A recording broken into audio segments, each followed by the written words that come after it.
Hello, everyone. Welcome back to the Texans Probe. Today, of course, we're back with Drew. Today, we're going to kind of discuss what happened in this Tampa Bay game. Obviously, a very frustrating game, and I know we both have a lot to talk about in here between offensive struggles, defensive struggles, coaching issues.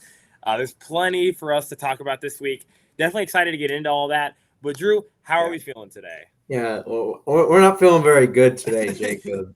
We're not blessing. We don't really know what's going to happen at the end of the year, but we know we don't want to watch another game like that. Nobody wants to watch another game like that, and they shouldn't even have played like that in the first place based off the players that they have on the roster. But this is something that you've kind of hinted at in the past, and I think we've kind of seen the little, creaks of this happening before. And it's just kind of strange. I don't know. It doesn't really make too much sense based off the roster construction. Yeah, they didn't. They have not done a very good job constructing or using their talent through the first two games of what they have and what they can do on the defense or on the offense and the defense. Yeah, You could might make as the argument well. the defense Yeah. has probably been more disappointing, honestly. Um, I just going early with the stats, we can throw out the fact that they are the worst team in EPA per rush so far this season. They are 32nd in EPA per rush. They have sucked against the run, mainly because teams have figured out what their defensive tackles do, and they are exposing it. The defensive tackles get upfield, and this is not on the defensive tackles. This is what they're asked to do in the Texans' defense. They're asked to go upfield. This is why they've graded out so lowly on PFF for forever, is because they get upfield really quick. They don't play in gaps. And so if you just run trap at them, there's nothing they can do. There's literally nothing that they can do in these situations. So there's flaws in the Texans' defense, and we knew that there were some issues defensive tackle, but they've done a good job hiding them, especially in the pass rush game. They've done a good job hiding that, but now there's an actual issue there because teams know it. And you're going to play Jacksonville next week, who runs a lot of similar things to what Tampa Bay does. Liam Oh Cohen yeah. last year, you're going to see a lot of the same stuff. Yeah. And Jacksonville's ran the ball really well to start this season. It's going to be a tough game. I might take Jacksonville in this game. Honestly, I'm not very confident in this Texans team right now. Yeah, we have no reason to believe that the Texans, a 0-2 team, are going to beat a, I don't know. Remember, did the Jags even win Week 1? They did, yeah. They're 1-1. They did, yeah. Okay, they're 1-1. The offense is humming regardless, from what I've seen in Jacksonville. And if the Texans' offense doesn't look good, it straight up doesn't look good. I don't really care who the opponents are. At the end of the day, the schematics just doesn't look good. Even the matchups, certain things like Lakin Tomlinson playing bad. That's not always, yeah. That's not all of a sudden just going to change, Jacob. If you're Yeah, not a he good sucks. football player, you're not a good football player. We didn't even really know what to expect from Lakin Tomlinson, other than we knew he was a limited athlete. Mm-hmm. Well, we've seen stuff like that happen in the past. Shaq Mason. So we've dealt with players like this before, and it really fucks up the offense. And also, it just really doesn't look like the schematics are working. I think someone made a great point. I guess it was like Elite Takes. He was like, "Yeah, the Texans are running under center and condensed formations. Since when has that worked? Especially without motion. That's the exact kind of stuff that we saw last year with Bobby Slow. The condensed formations don't work, and they especially don't work when the majority of the snaps is like Justin Watson and Xavier Hutchinson, who needs a little bit of space to work with, and Yeah. then he can start to separate. I think that Nick Cayley's kind of got it all wrong in his head, and I'm not sure what the thought process is because it looks bad and it looks vanilla. Yeah, it's been very vanilla. There was a play. I think it was early. I think it was a second drive, and it was a 2nd and 10 or 2nd and 12. I want to say, and Justin Watson runs a zig route or a return, and the DB literally ran it for him. Like the ball was completed, they get 3-4 yards. But literally, like the DB ran the route for him. Like Justin Watson's not good. I don't know why. I don't know what their idea of playing him is. Like, if you want to have a big body slot guy, just play Jaden Higgins in the slot. I don't get. Exactly. Jaden Higgins has actually looked good. I've been impressed by Jaden Higgins so far. I think he's done a good job. I don't really know. And Jalen Noel's been really good when he's gotten opportunities, mainly on special teams, because they won't play him on offense for some reason. I don't know what's up with that. I don't know what they're trying to do. And Sumo, by the way, I did not think Baker played very well. I just want to lay this out here. I did not think Baker made big plays in big situations. Overall, he was not good. He did not Yeah, play very well. He I sucked think against man yeah, coverage too. he's like he's an aura man. Like he doesn't He's necessarily a wasn't gamer. your he He's wasn't. fun. Yeah, he's I very he's super fun to watch. But is he yeah the Matthew Stafford ball no placement accuracy type of guy? He's not. yeah But he is incredibly tough. Obviously the game flow was weird and how the Texans get a touchdown, the Buccaneers get a touchdown. That shit is really frustrating, especially when the offense puts in the work and the defense just kind of lets the offense down. That's weird, and the game kind of went a little stagnant for a little bit. So I don't think Baker Mayfield was incredible. I thought the Buccaneers' run defense was just awesome all game long, and it kind of had the yeah. Texans on edge, and you could tell. Yeah, it was hard to tell that only 14 points had been allowed for most of Mhm. that game because the Buccaneers' offense was actually moving the ball. Yeah, and again, I think you could make the same argument about the vanillaness on defense because they've been super vanilla on defense too. It's something that a stat that I posted was Baker's 20 of 20. I think he had 24 completions. 20 of his 24 completions were within or with under 2.5 seconds. Like he refused to hold on to the football, and when he did, it did not go well. Like he was just dinking and dunking the Texans, and this is what Tampa's done for forever. Like they do a good job of this. I'm not knocking Baker. That's their offense, yeah. I'm not knocking Baker for it because at the end of the day, that's what the offense wants him to do, and that's what he does it well.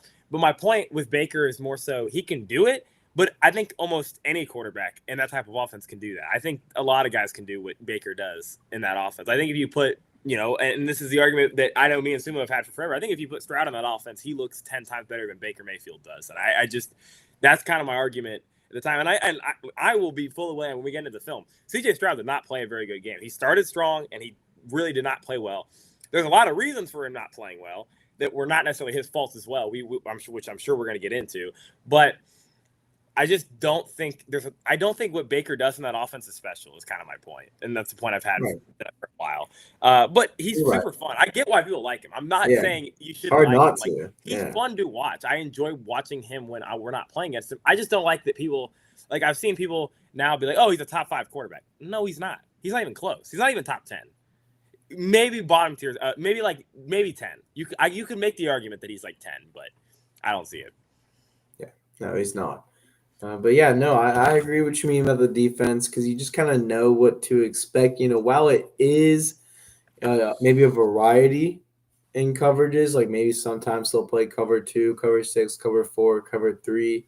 Yeah. I think at the end of the day, like a lot of offensive coordinators in the NFL and really just the processing speed of the quarterback and the receivers, like they're going to be able to get through that. They're going to be just fine with that. And then, so at the same time, you have that, and then you don't necessarily have the bodies of a run defending, defensive tackle. They're more all pass rushers first. Honestly, I think that's just kind of bring Tommy Togiai to the active roster. I don't know where Tommy.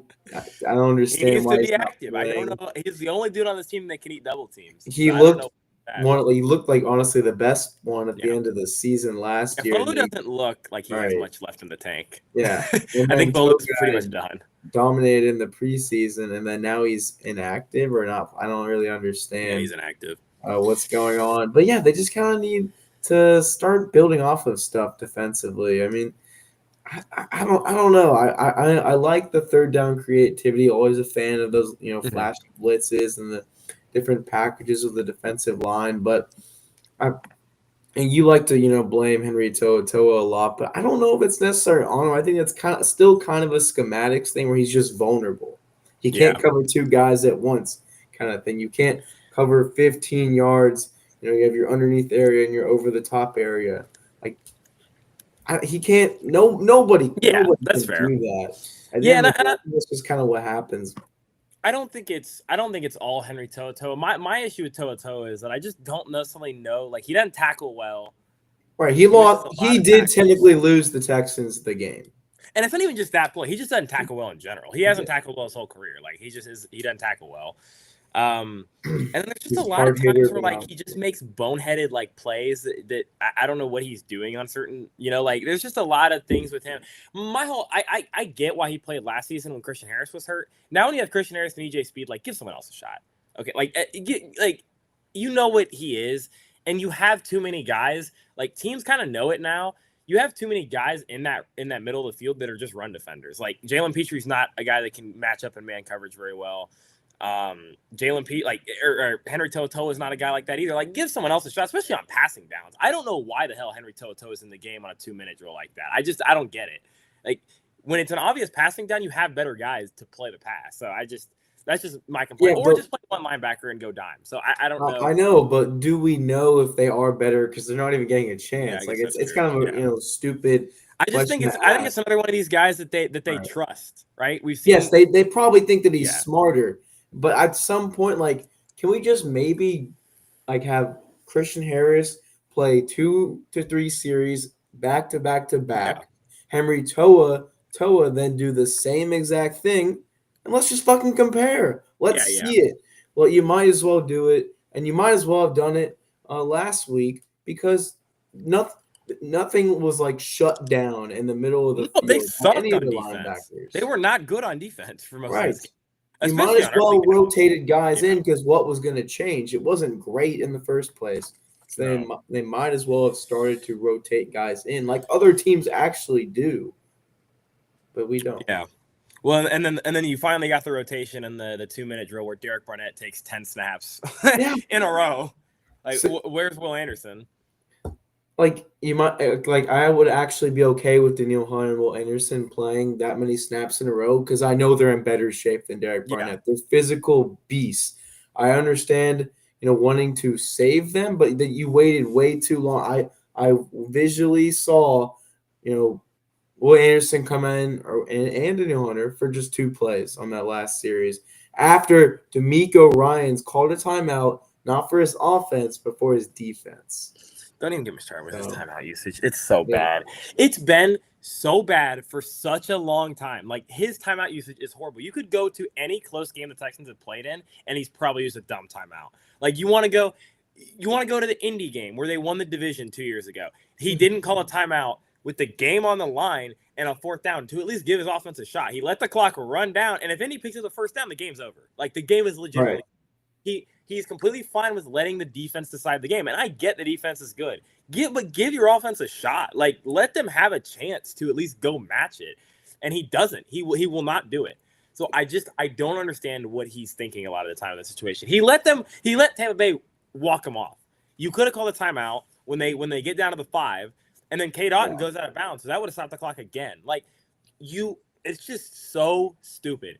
It doesn't make sense. He has shown nothing to prove he's a good head coach. He's a great defensive coordinator.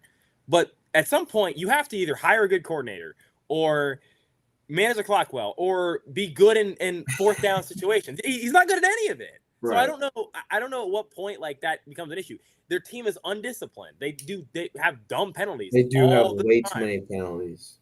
They don't tackle well. Like, at what point is it just on him? I don't understand why this continues to happen and people ignore it. It's stupid. I know it sounds like a rant, but it's just because I've had this opinion for 3 years.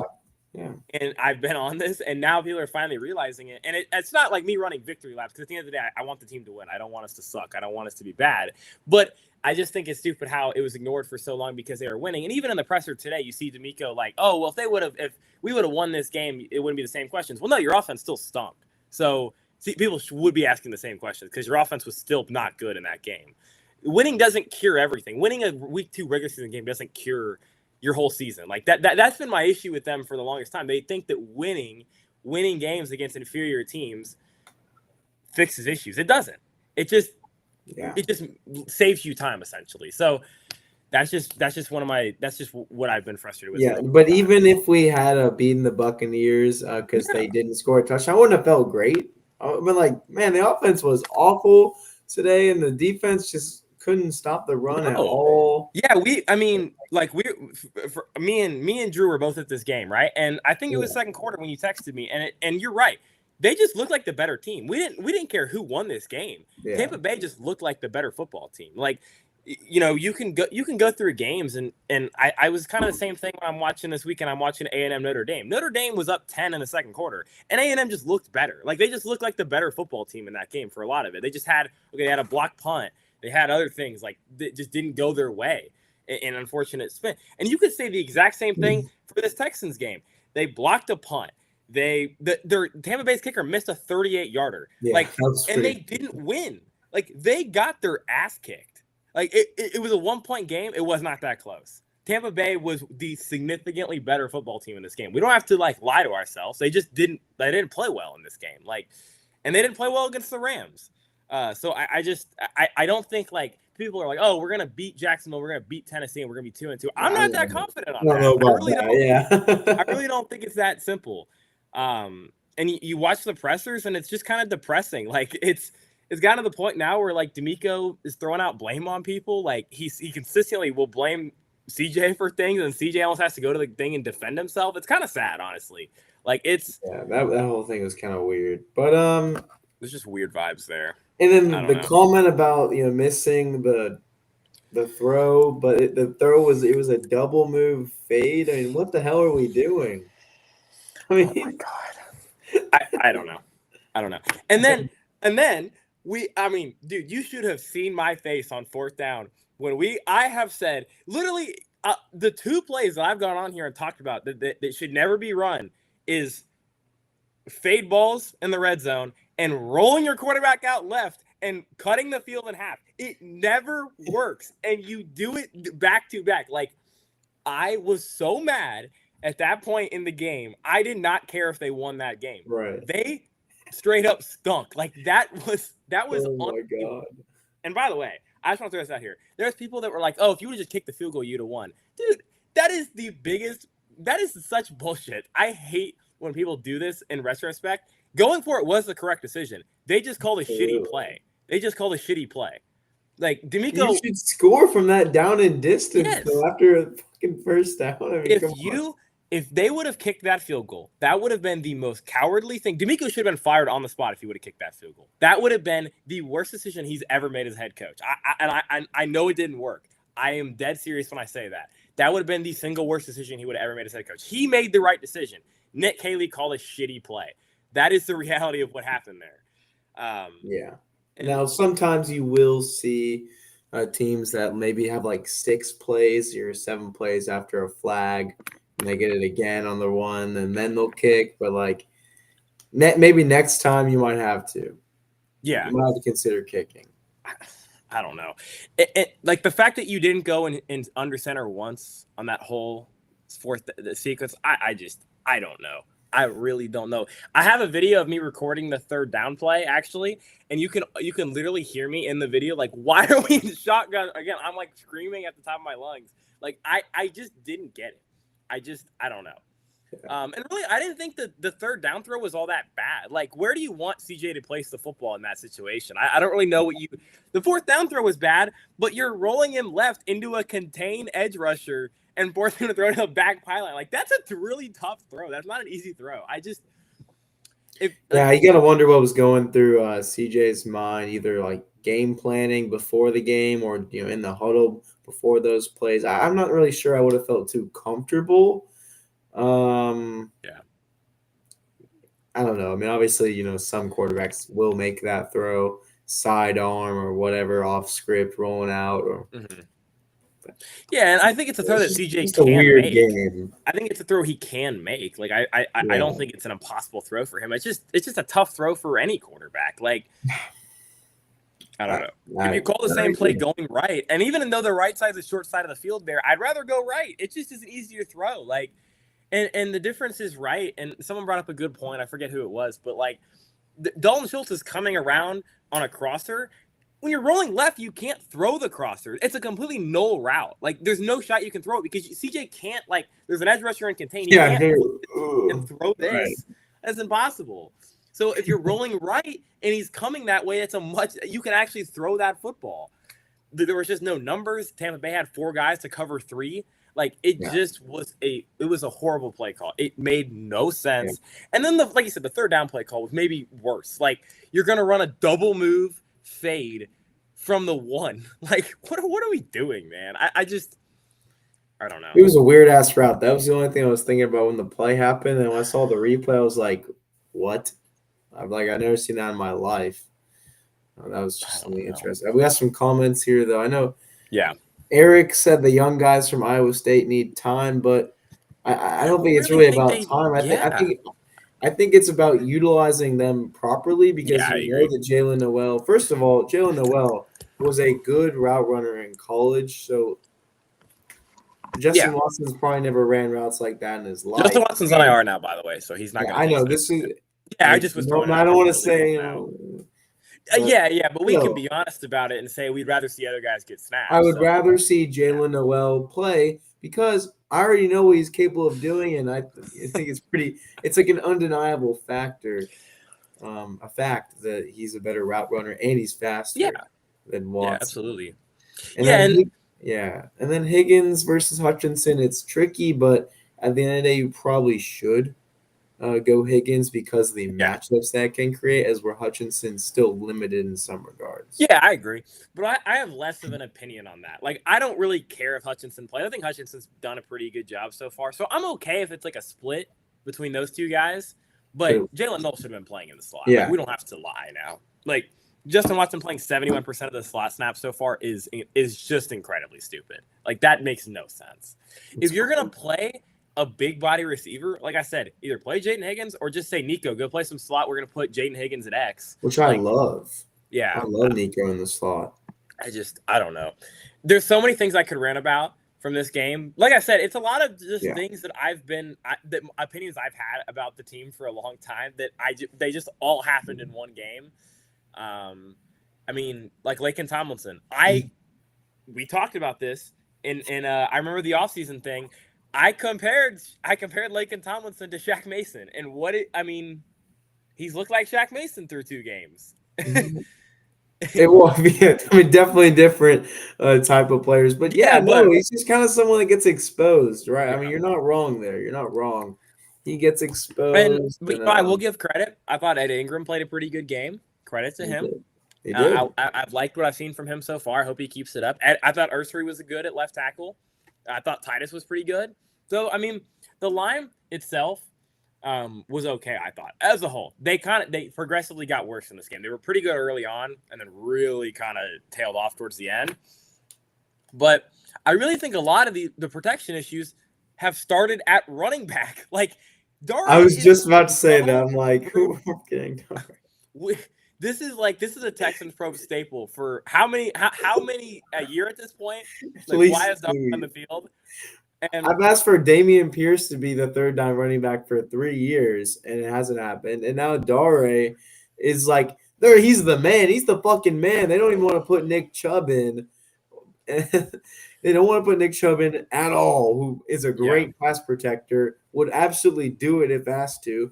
And then they put in Woody Marks for 2 or 3 plays, blows the guy up, and Dare just freaking he's like so overwhelmed. Yeah, I mean, I posted the so PFF does the drop back with some responsibility. So it can be multiple guys responsible for a pressure. But if you wanted to see like the numbers, I'll screen share really quick. We can get this going. Let's see. So like if you wanted to see the numbers on this, okay. So really overall the offensive line's been fine. So this is from the bottom down. So 25th is essentially the 7th best, or I guess 7th best. So like offensive line's been okay as a whole. Like Laken has not been very good. The right tackle is kind of weird because the right tackle was good against Tampa, but Ursary at right tackle was kind of rough. So that was kind of tough. But again, which would be receiver or running back, they're second. Like Dare has been horrible. And it's just Dare. If you want to go off of their pressures, like overall pressures, because you can track all of them, I want to say Dare's tied for 3rd on the team in pressures over like multiple linemen, which is insane. Crazy. Yeah. Let's see. Oh my god. You can go pass block and sort by team. So Laken and Ursary both giving up 6. Like I said, Ursary's kind of tough because Ursary was bad in the first game and pretty decent in the second one. But then Dare's third, and he's played 14 snaps, and he has 3 pressures allowed. Like, do you know how bad you have to be in pass That's protection? insane. And then, like I said, like a lot of these guys have been fine. Like Ed Ingram, 2 pressures in a game, I'm fine with it. Like that's okay. Titus has given up 3 in 2 games. Like that's good. That's good. We will take that. Like you said, Nick Chubb. You go look at his pass block grade. Yeah. That's 85. How many Jakob reps? Johnson's at an 86. Like, he has 9 reps. Actually, I didn't even really notice that. But jeez, I mean, what the hell is Dare? And Woody was not good in the first game of pass protection, which was kind of tough. And Woody hasn't had a lot of opportunities, which is. I know it says he says he only had 1 pass block rep. Yeah, he did. He had 1 in the first one. He got blown up on that one. That's what that means. That was the one. That was actually the one where Stroud threw it back foot to Justin Watson. He got blown up on that play. But like again, it's 3 reps, and he had 2 good ones against Tampa Bay. So it's just tough to like. It's too small of sample size to have a real judgment there. But like pass blocking, grade wise, like I said, 3 of the guys at the top are. I mean, obviously Cade Stover's not her or not. You know, he's not here now, but he was up there. He was doing pretty good. And really, like what's funny is Jakob Johnson's the fullback. You could put him in the backfield on 3rd and 12 if you want to. Like. You could get weird and just straight up say, like we all know I'm not running the football. Put the fullback in there. We're gonna block somebody, but we're gonna put Dare Ogunbowale in the game. Yeah, so, I mean, honestly, at the same time, I would just kind of say maybe you don't even pass protect. And you just kind of have a hot every time. Yeah, I'm good with that too. I mean, I don't know. It's just frustrating. At least more often. It's so obvious. I don't know what the point of drafting Woody Marks in the 3rd round was if you or trading a 3rd rounder for him if you didn't plan on playing him as a 3rd down back. He's really good catching out of the backfield. He looked like the best running back during that game. He looked like the most explosive guy. I know Nick Chubb broke the run. He broke the run that they let him score on. But That's debatable, but yes. I didn't think they did, but from all the Tampa Bay interviews, it sounds like they once he got the first down, they let him score, which makes sense because if they get a first down and he goes down, that's actually the worst thing that could happen. I don't know, Jacob. There's a lot of adrenaline that goes on when you're playing. So either way, he broke a run. He was not good in that game, like necessarily. I mean, it wasn't his fault. Well, yeah, he's a limited athlete, so yeah. I mean. But yeah, I mean, Nick Chubb's been fine, but like, give Woody Marks some opportunities, man. That was my whole point. Absolutely, yes. He is the best athlete. He's the most explosive athlete. He averaged 5 a carry almost. Yeah. I mean, he averaged 4 after contact. Like, this guy played really well. He had a big catch out of the backfield too. Just play him, man. I don't know what the holdup is here. Well, and unfortunately, and what people are going to call out even more if it happens again. It might be just that Nick Caley has a weird thing with rookies. I mean, because we're talking about Noel and Higgins, and now we're talking about Woody Marks. I mean, is that a real thing? I don't know. Yeah, obviously, maybe Christian Kirk is going to be back next week, but still. Yeah. I mean, I don't necessarily know if that's true because I feel like Ursary. I mean, he took a job from 2 guys essentially. I don't know. Well, we saw Cam Robinson play it against that's true. The Rams, so yeah, that's can't really give that guy. And we know what Blake Fisher is, so case by case basis. Yeah, that's a good point.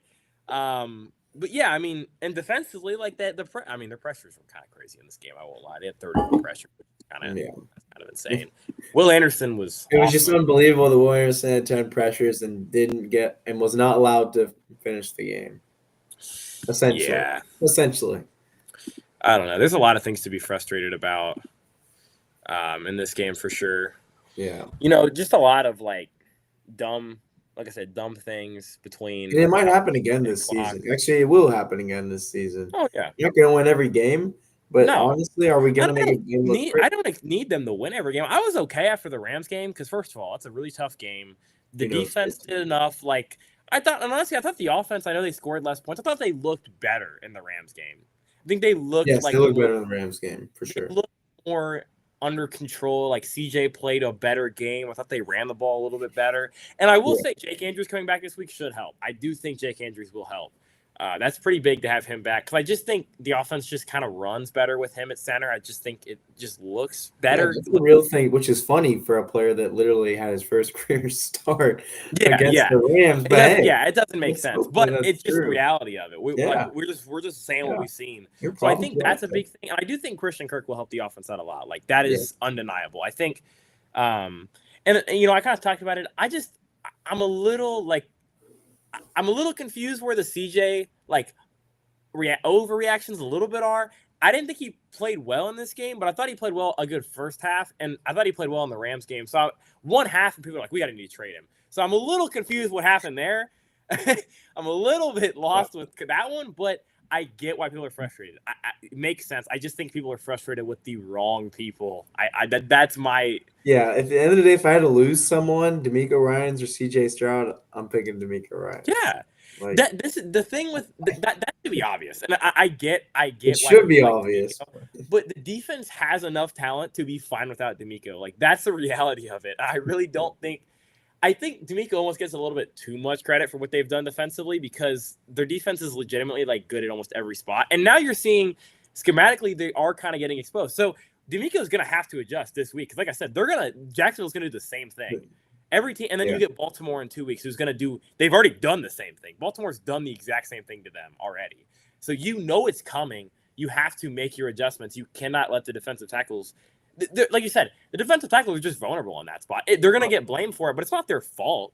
It's not their fault in that situation. So, I mean, if they can make corrections and win the 2 games you're supposed to win, and then beat the Ravens, I'll completely forget. I don't even need to win against the Ravens. I just need to look competitive against the Ravens. Right. But still, I mean, you would see the vision of what the team can be if they win 3 straight games and it looks good. Or they won't. Maybe play competitive against the Ravens. Right. If I had to predict, I'd say they wouldn't do that. But no, that's how they. I think they'll win. I do think they'll probably beat Jacksonville and Tennessee. I just don't think it's going to be as easy as people think it's going to be. Like this is, I haven't seen anything for me to believe this is a good football team so far. Right. I haven't really seen anything to make me believe that. So I don't know why people are so confident rolling into Jacksonville, who looks like an improved team. Just because we always beat them. It is because we always beat them. I get it. I don't really buy into all that. Like, I think at the end of the day, it's fun to say we just always kick Jacksonville's ass. I just don't really buy into like the fact that Jacksonville's just they've not been good. Like that's the reality. They just haven't been very good. So we beat them a lot. Like, I don't know. But we'll see. I mean, I think I do think we'll probably beat Jacksonville. I think they literally have to beat Jacksonville. Yeah, so they can't lose this game. So they're probably going to have to win this game. Like, they're just going to have to find a way to scrap and win. But I don't know. I don't have a lot of confidence in them, like, going out there and looking awesome against Jacksonville. Because at the end of the day, they haven't blown anybody out in, like, forever. So I don't know. Right. They don't ever beat teams handedly. And this is where it's going to become a problem when you start playing better football teams. They don't beat teams by a lot, and their coach sucks at managing clock. So that's not a good combination at the end of the day. Like, that's not a very good combination to have.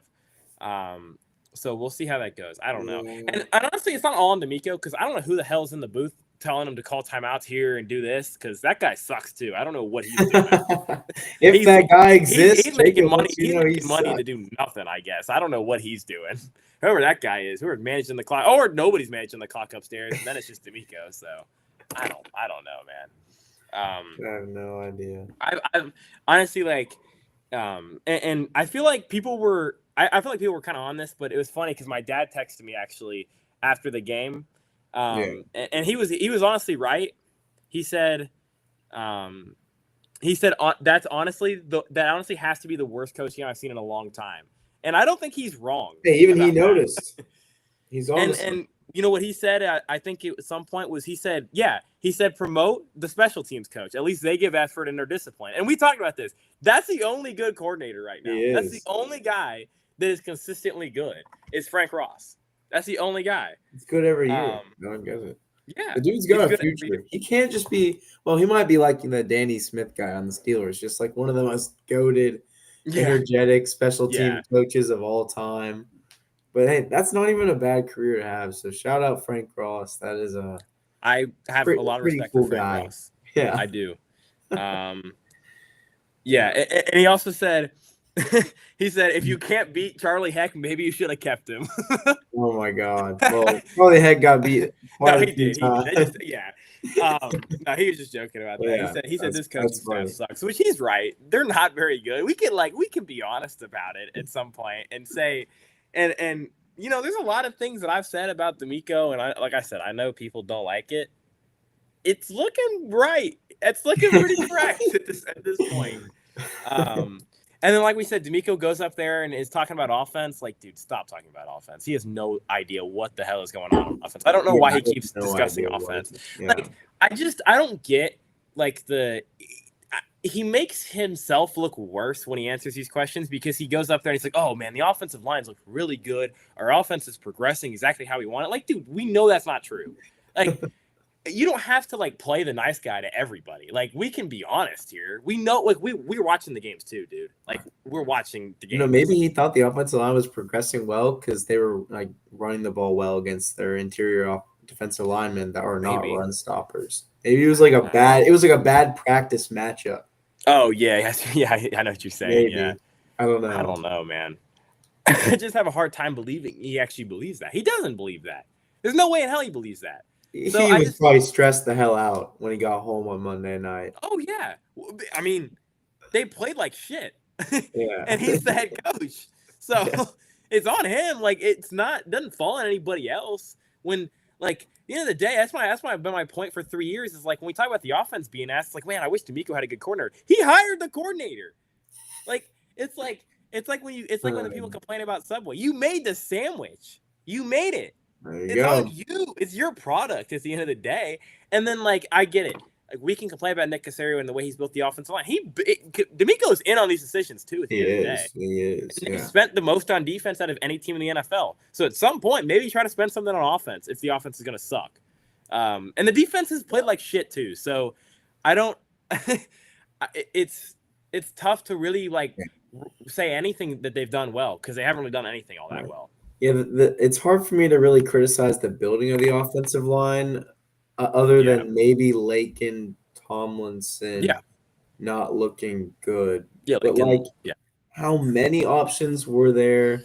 Then you could maybe point to like player development of like, okay, well, Juice Scruggs didn't pan out. Is that a development thing, or maybe you drafted him too early? Maybe the Kenyon Green, draft pick, and kind of messed up everything because you passed on elite defensive starters like Jalen Carter and Kyle Hamilton. Yeah. Hamilton, and then you had to spend a lot of money on defense. So you can blame both, but right now it's a lot easier to blame D'Amico Ryans. I think if the season really does turn out to be a wash, they probably have, and they have reason to fire both Caserio and D'Amico Ryans because you can connect together. I was thinking about this today, and I would assume. To me, I think they would lean more with Caserio. I think they'd like. I think like Cal. But I also think it's tough to sell Caserio hiring a fourth head coach. If you fire one of them, you might have to just get rid of both. Yeah, honestly. I was thinking that too. Like love Caserio's like decision making. Yeah, probably 90% of the time. I want to say. Yeah. But I agree. You can't let him hire a fourth guy. He's actually very fortunate to be in a scenario that he is, obviously, case-by-case basis. And he's done a good job, but at some point, if you can't build an offensive line, you can't win without an offensive line. So at some point, you just have to either he's got to hire an assistant GM or something that's just an offensive line guru or something, or you got to just move on because and I think Ursa is going to be good. Like I'm pretty confident on that. I think he's going to be a good player. Even everyone he's drafted this year, like I am not concerned. It's when they reach and it's obvious. Yeah. The one pick that I think you could question, and I think people have questioned it, not necessarily the player. I think Jalen Smith is going to be good, but you also had offensive line options on the board at that spot, and you went corner when you didn't really – I know you needed a depth. And now what if that was a D'Amico Ryans pick? Yeah, exactly. That's my point. So it could have really been. I mean, at that point, if you're going to go defense, I'd rather just get a defensive tackle. And I would have rather get a defensive tackle. I mean, at some point, you're going to have to get a younger defensive tackle. So I don't know. Yeah, they just don't want to do that shit. Like, it's been years. Yeah. We've been waiting for years. They don't do it.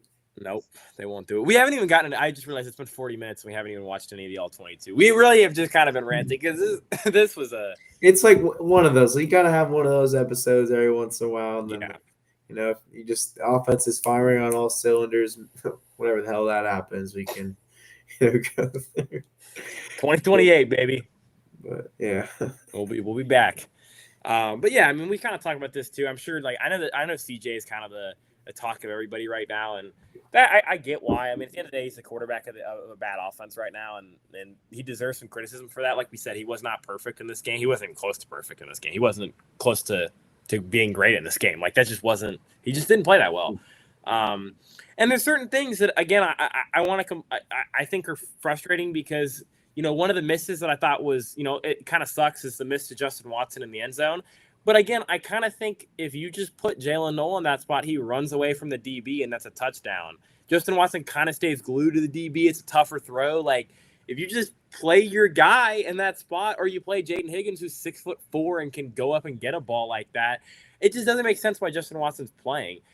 that was kind of everyone's biggest takeaway because he isn't the greatest athlete, No. which would then make him not the greatest separators. So I don't really understand why he's playing, but he's playing, and it's really noticeable that he's playing over other guys. So it's it was funny because I tweeted during the game. I said Justin Watson. I tweeted these exact words. I don't understand why Justin Watson is playing so much, and this tweet got 800K views. Because everyone realizes it. No, and you know exactly why? Because I got swarmed by Chiefs fans who said, "Oh my God, we have said this for 5 seasons." Everyone has the same thing. It makes no sense. He must be the nicest guy ever. Yeah. Well, and literally they're like, oh well, he would make, and the Chiefs guys were like, oh well, he'd make one sideline catch and like one every 5 games, and they'd be like, oh, we need to play him. And I was like, he only did that last week for the Texans. He made that one really good catch, like he separated and Stroud threw a dime. It's like, oh, we need to play this guy. What a play! It's like, oh my God. Yeah. I don't know, man. So yeah, literally I literally had at least like 10 different Chiefs fans quote me at that time, and they were like, That's "Oh hilarious. yeah, literally, someone got a banger on my thing, 2.3K. Mahomes making another horrid player serviceable again, which I don't really think he's. I don't think he's horrid. I don't think he's awful. He just shouldn't be playing over. He shouldn't be playing. I don't know why you draft all these receivers if you're not going to play them. That's just been my take for forever. I don't know. They had one target, by the way. One single target this game. One. Your 2 guys that you drafted in the top 80 had one target. So insane. That's awful. It's ridiculous. It's so bad. Stupid. It's so stupid. Yeah, I mean, I'm trying to think of other things that I can rant about that frustrated me from this game. I mean, I've been frustrated. Like, Laken Tomlinson should have never been a pencil starter. I don't know why we did this. Like, he was just guaranteed the left guard spot. He sucks. We can be honest. He sucked for forever. Right. The options just weren't really there. Yeah. I'm not really I'd rather have Jared Patterson. Agency. I'd rather have Jared Patterson. And I get why. And I don't know. I don't get it. I don't know why they won't try him at guard. Well, no, that's what I was gonna say. I think at some point, if it really gets to be that bad, because they kind of did bench, Kenyon Green, if you remember, like kind of how that went. They benched him. Yeah, for Jared Patterson in, and Patterson got hurt last season with a concussion or something, or whatever it was. So they did actually put Jared Patterson in at left guard, played better. I really enjoyed how he played at guard. Yeah. Too, so. Yeah, I thought he was good on that drive. Really like what the Texans offense was reminding me of so far is I would say they reminded me a lot of the Eagles offense to start this season, and not in a good way. I'm not talking like often like the talent on the offense is different. I get that. Just from a watching perspective, they look like they have similar issues. Like the offensive coordinators are running basic route concepts. The quarterbacks are like the difference here is that Jalen Hurts has the time in the pocket and uses his legs well, where CJ Stroud doesn't have the time in the pocket to sit here with vanilla route concepts and just try to dink and dunk. So that's the difference here. But like Nick Haley's just not been good. Like we can be honest about it. There's very little play action. The offense is really predictable. Really, what they've done essentially is they've taken the good things that Bobby Slowick did, threw them out the window, and just gone with everything bad he did. So I don't know. That's a great way to put it. That's I don't actually know. I don't know what the game plan with that is. Like there's a few things that Slowick did well. Like he used motion well. He used play action really well, I thought. And they've said, screw that. We're doing everything poor that Bobby Slowick did. And we're running this. So I don't get it. I don't know what the game plan is. I don't know how they sit in meetings and like, oh, this is gonna work. We're gonna do this, and this is gonna work. Yeah. It's kind of concerning. The fact, like I said, the fact that D'Amico's like, oh, I'm in all the offensive meetings is like, okay, we can tell, dude. We can tell.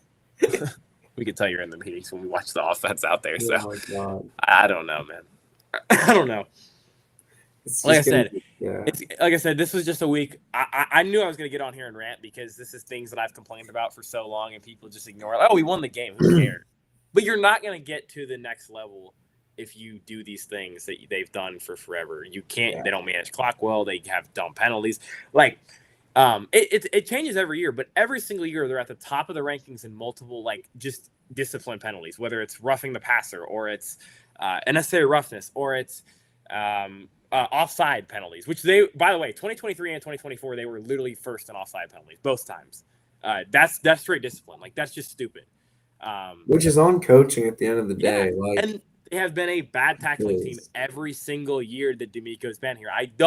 They have too much talent to be a bad tackling team. It doesn't make sense. And Aziz, kind of hit it on the nail. Like you can preach the swarm thing, but at some point it's too much. You have to settle down and make like simple plays. And they don't do that well. And there was people like complaining about penalties in this game. Like most of the penalties that were called, the Texans did. Like the Stingley hands to the face. Like he got his hand in the face. Like he got his hand in Mike Evans' face. That's a penalty. Like you cannot do that. People were complaining about like different penalties. Like I'm like, that's a penalty. You can't do that.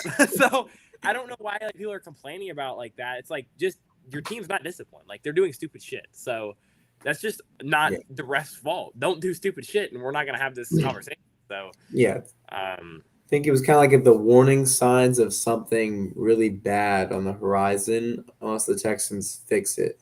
Because then the fans realize, oh my God, like get D'Amico Ryan's out of here. Nick Caley fucking sucks. Like I think you're gonna start hearing that every single week if they don't fix it right now. So like we said, like fans don't really care when you win. They don't really care what happens if you win games. But like I said, this has been something that I've talked about even after wins. Like there's absolutely concerns about what they do in late game situations and what they do in situational moments. And now that they finally lost a game they essentially had to win because of those issues, people talk about it. And I don't think they're gonna fix these issues because they've been there for 3 years. I don't have any confidence that they're gonna fix any of this. Like D'Amico goes up there, we're gonna fix the tackling problems. You haven't tackled well at any point. Which is, by the way, the fact that a team that's coached by a linebacker can't tackle is wild. Yeah. Like, that's so crazy. And I thought that's like the thing that he preaches the most. I almost feel embarrassed that I said that in the past that it's going to be a physical team that can tackle. It's not. No, it's a physical team that can't tackle. Yeah. So they swarm to the ball and then but when they're left in space, they can't tackle. No. So you can all swarm together and help each other. But maybe you should learn how to solo tackle. Yeah, is honestly like, is the best tackler on the team Kamari Lassiter? I think it is. It is because he actually makes open field tackles. Yeah, nobody else. He's the best tackler on the team, 100%. It's not even really all that close. I don't think. Like it's him, and then a gap, and then probably Aziz. Like Aziz tackles pretty well usually.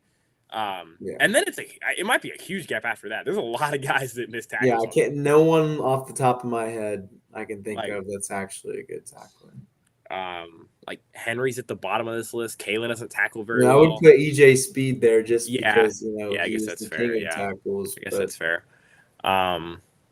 Like, and then I'm kind of like, I'm gonna be honest, I'm kind of tired of CJ Gardner-Johnson already. I'm kind of tired of him. Like, it just kind of makes me mad. What does he do? Like, that was the question that I've always. I don't really know what. It kind of makes me mad when like he's getting beat off of stupid things, and then he goes on Twitter talking like about intros. Like, dude, we have bigger. And then he's like, in the press or in the post game, like Will Kunkel asked him a question about the run game, and he's like, "Did we watch the same game?" You got fried in the run game. Why are we lying about what happened? He's Oh, that's how it happened. I thought he was trying to be I was funny. asking about how poor the Yeah. run defense was, and he said, "Did we watch the same game?" Clearly not, because Oh y'all my got your God. ass kicked That's in the run hilarious. game. Y'all were awful. Like, why are we delusional about what the problems are? That's what's frustrating to me. Is it's not like the reason I get frustrated when D'Amico goes to pressers and is delusional is because the players share the same delusions he does. Like they all seem to not understand. Like you cannot give up 8 yards of carry on first down and be a good defense. Like D'Amico goes up there in the Rams games like, oh man, we sucked on third downs because the depth on third downs is 3rd and 3.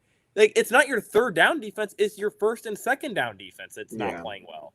So I just think there's a misconception of what the actual problems are, and it goes for the offense too. I think there's a misconception of what the problems are. So it just frustrates me because I don't have any confidence they're going to fix it because, like I said, the problems have been there for forever, and they haven't.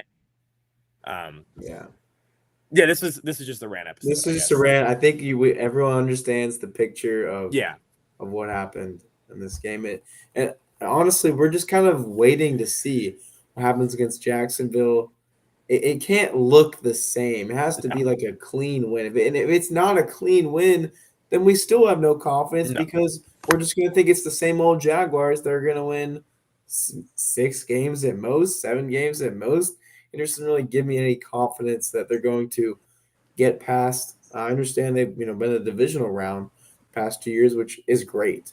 Yeah, it's good for them, but that's not what they want to do, and they're nowhere near looking like a conference championship game or Super Bowl team, and that's what they want. No, I actually this was really funny to me. I watched the game replay, and so it's the start of the 3rd drive of the game, I think, and they come out and they're talking to Lisa Salters, right? And she's like, well, you could tell in the meeting, CJ Stroud's really frustrated. Like, they want to take this team to the next level, but they have to be disciplined. They have to execute. And then literally that play is the play where 2 guys go in motion and Nick Chubb gets lit up in the backfield. I'm like, that's literally that clip is literally the perfect description of how oh my God. That is legitimately so like you funny. Could not put it in a better way you could not put a video of how the Texans offense is structured better than that, or the Texans as a whole. Like that is legitimately perfect. Like that is exactly how the season's gone so far. And wow. It's funny to like think about that because I'm like, oh my God, that's literally perfect. Like that's so funny. Because that's the epitome. Someone's gonna make a TikTok about that. That's hilarious. What are we doing? I don't know, man. That's incredible. It's so frustrating because again, and there's like certain situations where like I thought it at the game to throw like there's just a lot of honestly like I don't mean this in a mean way, and I said this last season too. The Texans employ a lot of dumb players. Like I don't mean this like I'm not saying they're actually dumb, but on the football field they do dumb things. Like there's so many examples of Texans receivers being wide open in zone coverage and running into DBs. Like, just settle down. Why are you running towards the defensive backs? It doesn't make sense. Like, Nico's usually good at it. And Nico went full steam into a corner. And granted, CJ was late on the throw. Just sit. You're wide ass open. Why are you running towards the defensive back? And then later on in the game, Xavier Hutchinson does the exact same thing where, and I get maybe he wants yards after catch. You have 15 yards. Just sit down. You're wide open. And even Aikman on the broadcast talked about it. Like, why are you, as a quarterback, you don't want to throw him into coverage. If he's wide open in the window, you want to just sit him in the window. And Hutchinson is like running full steam coming across the middle. Like, what are we doing? And then you have like, there's just so many examples of stupid ass things. And like I said, the motions, they're motioning 2 guys at the same time. Like Jakob Johnson, you have 5 plays in the playbook. How the hell do you not know that? Right? Like he doesn't come in that many plays. Right. Like, when you're in, how do you not know what you're doing? It's just like, it's so bizarre to me. Like, what is going on in the meeting room where nobody knows what is going on offense? Like, nobody has any idea what they're doing. And like Nico, I think highlighted the play. It was either him or someone else. Like, no, it wasn't him. It was I think it was Orlowski today. Like on the 2-point conversion, you have you're hot. You don't block the middle guy. That's literally the number 1 rule when you're hot is to block the guy on the inside. Dare is like, oh, I got to block the corner. dude, like, why the fuck is Dare playing? He has no idea what the hell is going on. That's He the has number no idea one what's thing going to on. look out for next week is who gets Yeah. the most third down snaps. Actually, and I will say, D'Amico today in the radio interview talked about trying to give like Chubb and Woody more opportunities on third down. So, Okay. I do think they're kind of He out with that. knows. He knows. And I'm glad he's not delusional about it because, like, I will give him credit. Like, that's something that I think he's done a good job of so far this year. Is like, okay, this didn't work, especially offensively. Like, we're done. Like Dameon Pierce being inactive, like they were quick to make that change, right? So, I'm happy they're doing that because I feel like in past seasons they haven't done that. So I'm glad they're doing it now. But like, that doesn't fix a lot of your problems on offense. That's kind of my thing. Like, not having Dare in on third downs will help the pass protection, but it's not gonna fix it. The line's still not good. And I really think the misconception on offense too is like I've seen multiple people like, oh, why don't we use quick game more? Everyone knows you're trying to use quick game. Like you can't just you can't just try to get rid of the ball every time quick. Like defenses know what the hell you're trying to do. They're not stupid. Like you're not going to be able to run quick passes the whole game. It's just like that's delusional to think that that's how it's going to work. Like you can do certain things and run certain things to try to do that, especially early on. But at some point, you're going to have to try to take a top off the defense. Like you're going to have to take a shot at some point. And like I said, that's really why they did a good job in the first quarter and a half on offense. They were able to take their shots in timely moments. They moved the ball well because they were using the quick game. But the minute the defenses adjust, they have no idea what the hell is going on. Like Tampa's like, we're just going to blitz the hell out of them.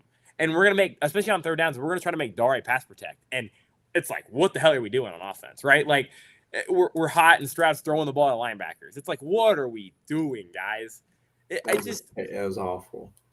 Yeah, and it's like in that situation, it's like guys are like you got your receivers running routes like they're trying to get to the first down line. They're not even looking. Like, they're not even looking at the ball. So it's like you got to throw it to Hutch, I guess. But it's like I don't know, man. On 3rd and 10, like you're gonna throw a 3-yard slant, like that's your game plan. So I don't know, man. There's a lot of issues there. And you left me speechless. Yeah, like I said, I've had so many things that I've literally been waiting for these to rear their head because I knew they were coming. I knew it was coming. I've known this was coming from 2023 when they were winning games and being fun. I knew this was going to happen at some point because there's been no improvement on things that are very important, like tackling, like clock management, like these things that. Like last week, like I said, I know maybe you disagree. I still would have used your timeout before the half, and I know you may want to say a timeout, but even then, it's like you use 2 timeouts or whatever on offense because you can't get to the line in time. Like you're using timeouts on defense to get your players rest when you should be using them to get your offense back on the field. Like I don't understand it. Like there was times in this game where, especially on the last drive, where you could have just gotten a guy in when Tampa went out of bounds or when Tampa was going a little bit slower. You could have just run Will Anderson onto the field. But you use a timeout to get him on the field? One of the worst decisions I've ever seen. At least in person, it was the worst coaching decision I'd ever seen. That was the worst coach game I've ever seen in person, I think. And I've seen some bad ones. I watched Lovie Smith coach against the Titans, and that was pretty bad. But I don't think it was this bad. Like I said, this was a domination. I don't care what the actual scoreboard says. That the Texans got dominated in this game. You block a punt, they miss an easy field goal. Like they had like some. I mean, the Texans literally gave them like penalty yards the whole game, so that didn't even show up on yardage totals. Like, they dropped it. I mean, the linebacker dropped the easiest interception you've ever seen in your life. Like, this was not. They did not play well, like at all. They got dominated in this game. Tampa was clearly the better. And that's kind of my point of them being delusional about what the problems are. If D'Amico thinks that if they would have won this game, people wouldn't have cared how they played, that's delusional. That is pure delusion because they played like shit, even if they would have won that game. If they would have won that game, you could have gone to Frank Ross and said, thank God that you exist because we won this game. He literally was the reason that they were even close in that game. So it's just frustrating it's just frustrating to me that like these issues these are not new issues is kind of my thing. Like these are issues that have persisted for forever. They're almost like the whole building, it seems delusional to what the problems are. And they've seemed that way for a while. Like at some point, like Cole Popovich can do so much. The line just isn't very good. Like there's not a lot of talent on this line that you go and you look at and you're like, that's a lineman. That's a good lineman right there. So yeah, we know. Yeah. it's just frustrating. I don't mean to be ranting the whole episode, but It's okay. I um, think you've said it all, I and we have. can look forward to seeing something different next week. Yeah, for sure. Do we even need to get into any of the all 22, or we're just going on a rant It's all episode? good. All right. Well, I posted some of the all 22 I posted all the dropbacks. So if anyone wants to watch that, go ahead and watch that. There's been plenty of, honestly, there's not a shortage of Texans all 22 breakdowns from any national people. Like my guy Nico, That's he true, did really. yeah. There was a couple, like Orlowski did it today. So just like if you we don't even need to break any of it down. I feel like we kind of said all that we needed to say about the all 22. They're not gonna the all 22. We were there. The all 22 is not gonna tell us any different of what we saw with our eyes. So, Right.